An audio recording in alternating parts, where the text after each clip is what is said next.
बहुतेक को founder relationships trust आणि एक्साइटमेंटने सुरू होतात आणि कुणाचं काय आहे यावरून लीगल बॅटल्समध्ये संपतात. एक डॉक्युमेंट हे सगळं प्रिव्हेंट करतो आणि बहुतेक स्टार्टअप्स ते पूर्णपणे स्किप करतात. फाउंडर्स अग्रीमेंट खरोखर काय करतो आणि काहीही रजिस्टर करण्याआधी ते का महत्वाचं आहे ते सांगतो.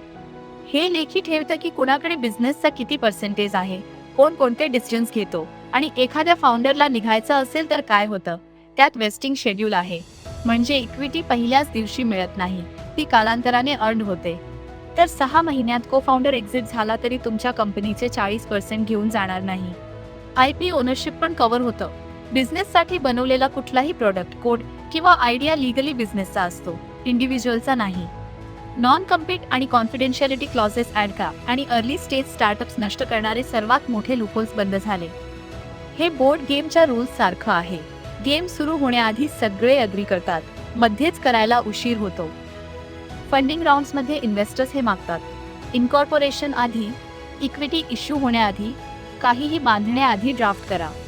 आता एकच काम करा, पुढच्या को फाउंडर मीटिंग आधी indiafilings.com किंवा wakil.com उघडा आणि फाउंडर्स एग्रीमेंट ड्राफ्ट करून घ्या. 1 आठवडा लागतो आणि एका लीगल डिस्प्यूटपेक्षा खूपच कमी खर्च येतो. चांगल्या पार्टनरशिप्स फक्त ट्रस्टवर नाही, क्लॅरिटीवर चालतात. हे सेव्ह करा, फॉलो करा आणि कमेंट्समध्ये सांगा, तुम्ही सध्या को फाउंडर सोबत काही बांधतोय का?